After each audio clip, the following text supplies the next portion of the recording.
you two. I'm glad you got my letter. Durin's awake and waiting on the bench over there. I'm here if you need help. Just give me a shout. Don't worry about us. We'll be fine. Oh, hey, you two. I just remembered what happened right before I passed out. Thanks for holding me back. I shudder to think what might have happened if you hadn't. I'm fine now. It's just... a lot of people seem to have forgotten me. Don't worry. We'll figure out a way to fix this. Why don't you start by telling us what happened? It felt so strange. After I realized no one recognized me anymore, I suddenly felt like I'd completely lost contact with my body. Abyssal power lies sealed within this body I inhabit. So when I lost my connection to it, I lost control of that power too. It wasn't until I heard everyone calling my name that I was able to reconnect with my body. You lost contact with your body? Does that mean there's something wrong with it? Sounds like we need Albedo more than ever. I don't think the problem lies in Albedo's alchemy. Huh. But then, why are people forgetting you? Guess that means we need Alice for sure. But it's been ages and she still hasn't been in contact. Now would be a really good time for a hint. How could the story's budding branches even hope to reach beyond the towering walls? Leaving the castle, the witch went off in search of the tallest, grandest tree in the whole world. High up in the canopy of that tree, she sought a resting place, a refuge where the little sapling might take root. Go to that place, for it was there that the sapling felt its first breath of wind. Huh? Was that another clue? Does that mean the story isn't over yet? Leaving the castle. It just occurred to me.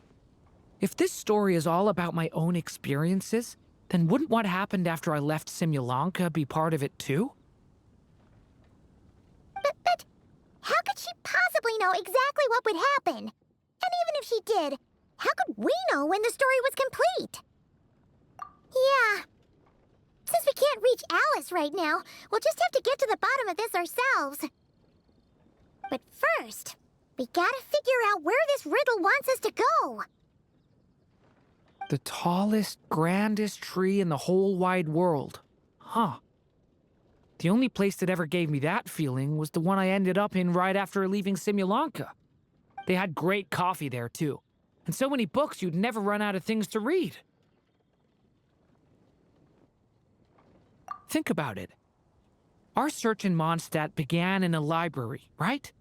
Well, Sumeru City's got one of those, too. And it's absolutely huge. What do you say? Should we try looking there? Huh. That does kind of make sense. And it's not like Paimon's got a better idea. All right. Let's just give Jean and the others a heads up first.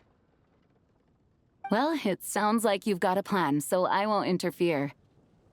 All I ask is that you stay safe. Albedo won't be back for some time, and until he is, we can't know for sure how dangerous Durin might be in his current state. I'm so sorry about what happened before. Believe me, I'm not blaming you, and neither is anyone else here.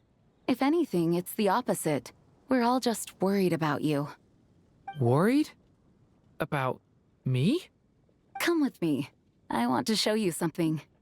As soon as they heard you were awake, they all hurried over to see how you were doing. You all came to see me?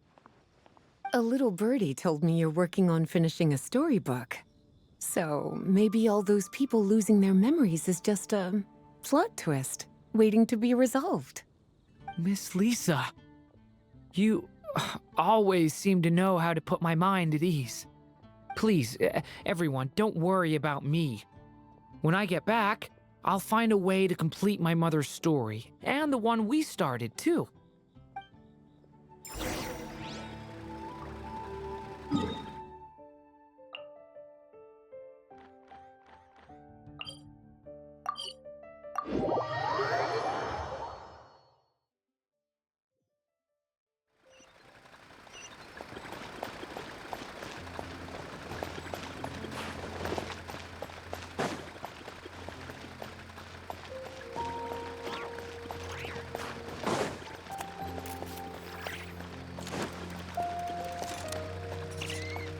I really want it to be the holidays soon. What? Go home.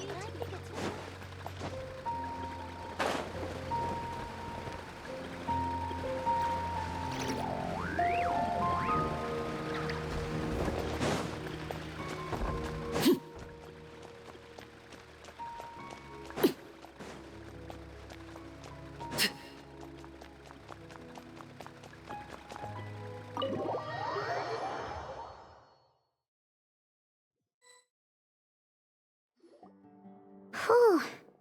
After the library hunt in Mondstadt, it's not as if Paimon was expecting this to be easy. But this... yeah... this is something else. Where do we even begin?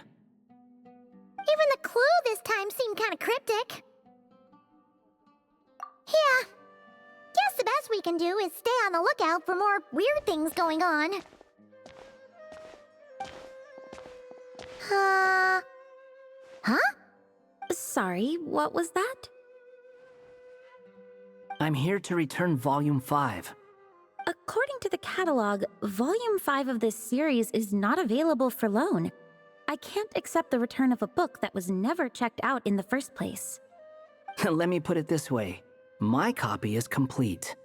Yours, on the other hand, is missing large amounts of content. So you should swap it for mine instead. Sir, you have to understand. Managing a library is a serious business, and we have protocols in place for this kind of thing. I can't just replace an important volume in our collection based on nothing more than your word. Hey! Look what the Wandering Tom dragged in! Oh, it's you. And, what is it you're doing here? I'm a traveling scholar, as you know. Isn't a library the most natural place for me to be? Well, the last time we saw you was all the way in Nodcry. Paimon just didn't expect to suddenly see you in Sumeru, that's all. There were some things I needed to come back and take care of. Some documents had gone missing, so I tracked them down, restored them to their original condition. And now, I'm here to return them. And considering what I'm planning to do next, it feels like a weight off my shoulders. What's going on with you, huh? You look like a kicked puppy. Hat guy. Ah, at least you haven't forgotten about me. What's that supposed to mean?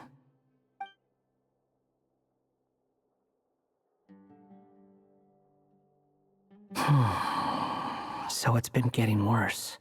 Sounds like you know something we don't.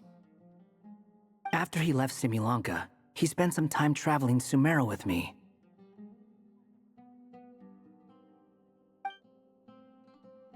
I was working on several texts at the time, and I stumbled upon something strange. Anytime Durin of Simulanka was mentioned, before long, the record would disappear. Which means, all the remaining records on Durin are about the evil dragon that fell on Dragonspine. How did you even discover that? If I remember correctly, Hat Guy loved the time he spent in Simulanka so much that he started writing a travel log. That's besides the point. The fact is, you're not affected by the ley lines of this world. I'm sure you can grasp the implications of what that means. His case is different from mine. It's more like the world itself refuses to accept his existence. It started with a few written records, but now, it sounds like it's spread to people who never met him or didn't know him well. At this rate, the whole world might forget him altogether.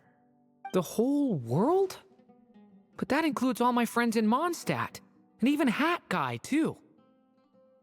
So that's what you've been worried about all this time? Why didn't you just tell me? There are more important questions right now. Like figuring out how to fix this. That mage clearly cared a lot about her child. She left that book behind for a reason. If you want answers, isn't that the place to find them? You think that didn't occur to us already?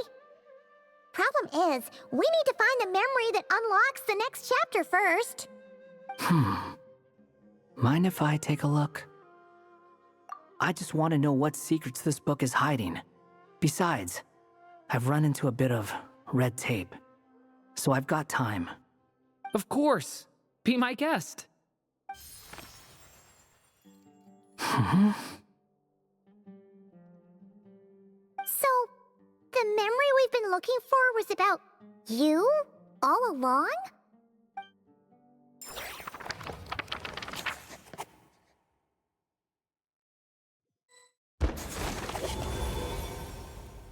The little dragon became companions with a stray cat with dark blue fur. It was a friendship born of all they had in common. He left his castle at the stray's invitation, setting out to explore the world beyond its walls. There, he grew fond of the outside world, eager to make friends and share the story of his life. Taken by the dragon's story, the stray tried to write it down. But he soon realized that no matter how he tried, it would always warp into the evil dragon's tale.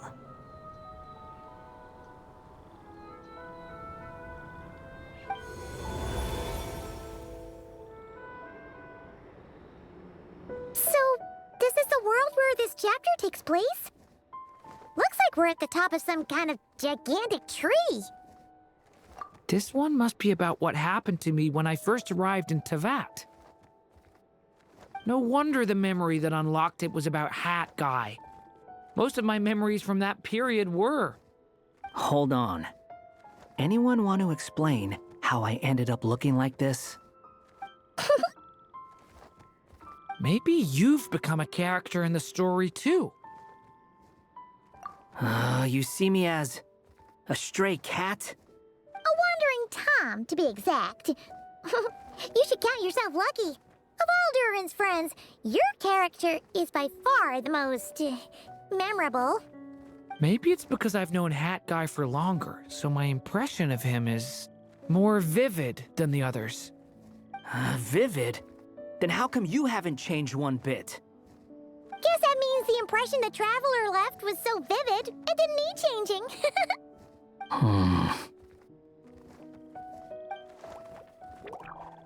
Hello, everyone! Ready for today's adventure? It's the storybook, Durin! Oh. So you're not playing yourself in this one? Does that mean the two of you have even more memorable roles to play? Where are we going today, kitty cat? Whatever. Just follow me. Same as always. Okie dokie! Can we chat along the way? If you have something to say, just say it. Was that seriously how the two of you communicated when you first got here? Yep. Anyway, how do we get ourselves out of here? Usually, the narrator gives hints to help us figure out what to do. Speaking of which, about time we got some of those, don't you think? The story's vines had woven themselves together into a giant tree, the boughs of which a little storyless dragon now paced, homeless among its leaves. He had to find a way to leave this place and set off in search of a home of his own. If he stayed, the world would erase him from its memory altogether. To leave this place? But where am I supposed to go? The little dragon felt completely lost. Just like the vines, the road ahead branched off into different directions, twisting and turning before disappearing into the mist. But as luck would have it, a prophetess waited up ahead. Perhaps she might know where each path might take him.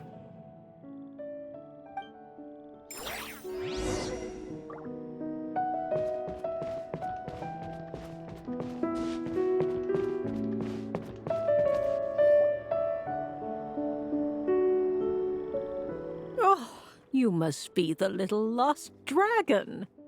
It's true. My friends and I are lost. This meeting was no accident. The prophetess was in fact the seer witch, here to present her promised gift. The seer witch? Oh yeah! That's Mona's teacher, right? The old hag? Insolent child. I am the seer witch, your prophetess, not some old hag.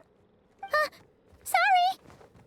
Now, little lost dragon, I have come to bestow the gift I once promised. A prophecy. A prophecy? Hear me now, for my prophecy is this.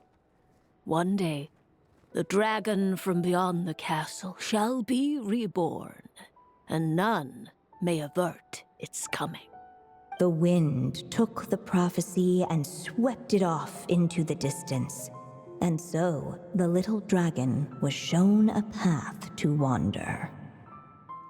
As far as I remember, once that alchemist from Mondstadt learned about the prophecy, he chose to stand with you against the evil dragon. So, what does any of this have to do with you being forgotten? Oh, wise witch of prophecy! Could we trouble you with another question? As enigmatic as she was elegant, the seer witch spoke no more, for her thoughts had long since returned to the starry firmament above. Ugh! Just when we actually needed her. The seer witch was my mother's friend, so the prophecy she just gave should turn out to be helpful. Well, it's not like we've got better options. But if all we need to do is leave this place, which path should we take? Why don't we take a look around?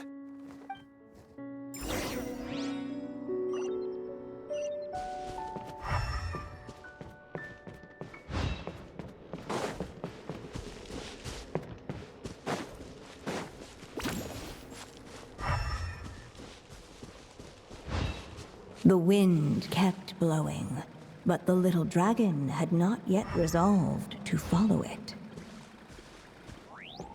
Before him lay a foggy path, and where it might lead he could not tell.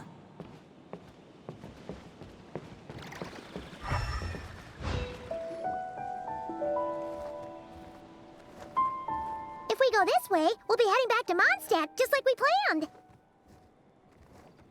Out of all the options so far, this seems like the safest, right? At least we know what happens next. He helps stop the evil dragon from returning, gets a new body, makes a whole bunch of friends, who all just forget about him. But you didn't forget, Hat Guy. I'm just saying, choosing this path wouldn't solve the main problem. You'd still end up being forgotten. Huh. I'm not against choosing this path. I just wonder what secrets it might be hiding. Let me think about it.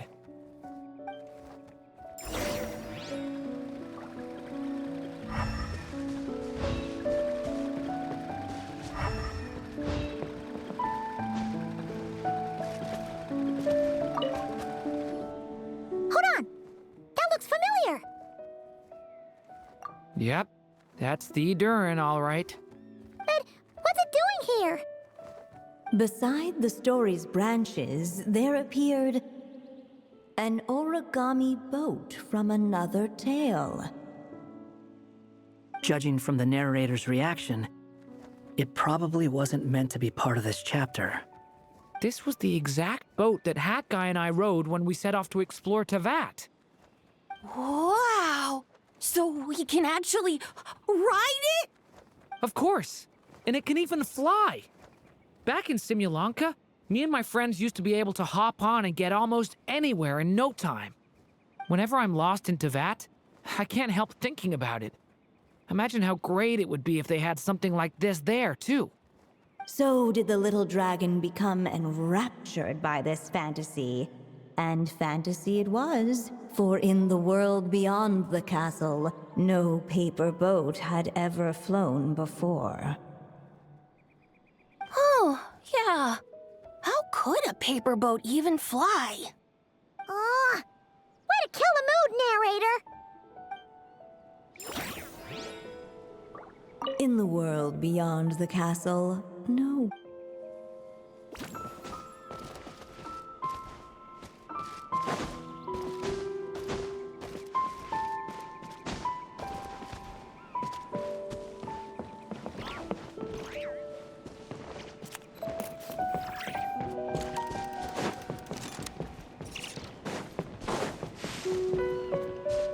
I still think you should keep going, little dragon. If you leave the castle, you can accomplish something amazing and make a bunch of friends along the way. Really? Then let's go! Unable to preserve his story, the little dragon wandered astray. Fortunately for him, a certain prophetess had left behind a prophecy to guide him. The wind took the prophecy and swept it off into the distance, and so the little dragon was shown a path to wander. Following the wind's guidance, the little dragon made his escape. In turn, the prophetess affirmed the little dragon's choice, leaving an extra secret as her parting gift. Now that you've made up your mind, I shall keep my promise by explaining fate's little trick. Long, long ago, the gods of the high heavens gave the world outside the castle a magic of its own. They called it storytelling. It was a magic of almost unshakable power that governed how people met, grew close, and understood one another. Each person had a story meant for them and them alone, one whose ending was written in the heavens long ago.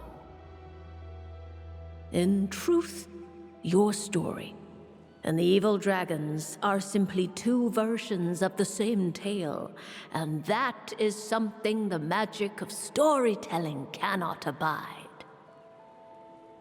Beyond the castle's walls, your story cannot take root, for the evil dragon's tale has done so already.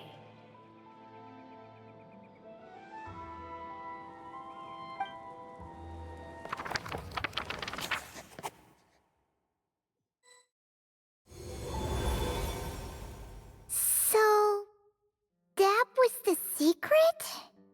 Huh. But, what does that mean? You still don't get it? Simulanka Durin and Tavat Durin share a special kind of connection. Their fates are mirror images of one another. While they were in two separate worlds, there may have been some mutual influence, but their fates were independent. But when Simulanka Durin came to Tavat, a version of his fate already existed there. So, how can two fates exist at the same time? The answer is, they can't. The rules of this world don't allow it. You can't return a book you never checked out in the first place. So, what's Durin supposed to do? Those mages seem to have come up with quite the ingenious solution.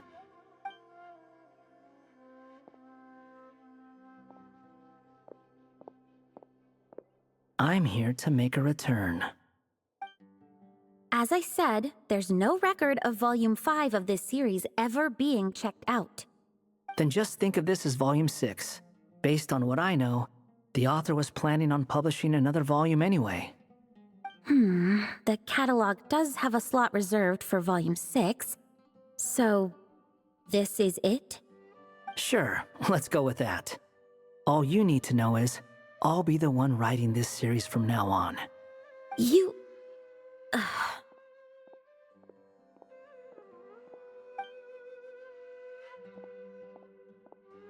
What are you up to this time? Remember the red tape I mentioned before? Well, I just took care of it. Now, I guess you'll be off to see your alchemist friend? It should be pretty obvious by now. He has the answers you're looking for. Well, we do have a whole bunch of things to confirm with Albedo, that's for sure. But didn't Jean say he'd be gone for quite a while? I'll join you. Just let me know when it's time to go. Hat guy? Don't sound so surprised. I'm part of this story too, aren't I? I'm just playing my role. Well, yeah. But it's not that. I just feel like you want to help, but something's holding you back. When I first realized you were being forgotten by the world, I thought it might be because you spent too much time with me. I even thought cutting our ties might be the only way to fix it. Why would you think that?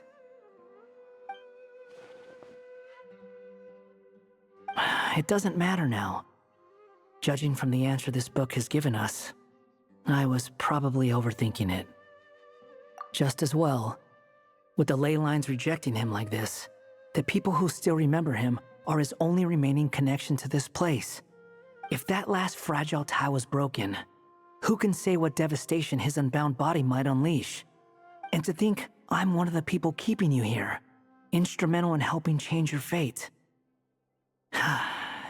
Can't say I saw it coming. Well, if it's good enough for Hat Guy, it's good enough for me. After all, he is about as odd as humans get. Excuse me? With some people, even if you try asking a simple question, they'll always give you a complicated answer. And the more you ask, the more complicated it gets. Truth is, Hat Guy's just that kind of guy. Whatever. All I needed was a yes or no, so we can quit it with all the back and forth.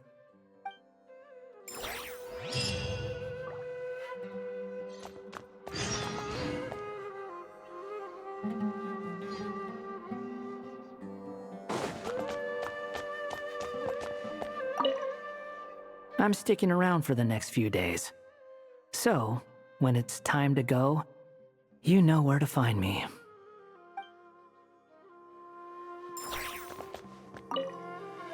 If you feel like stepping back into the story, just come find me.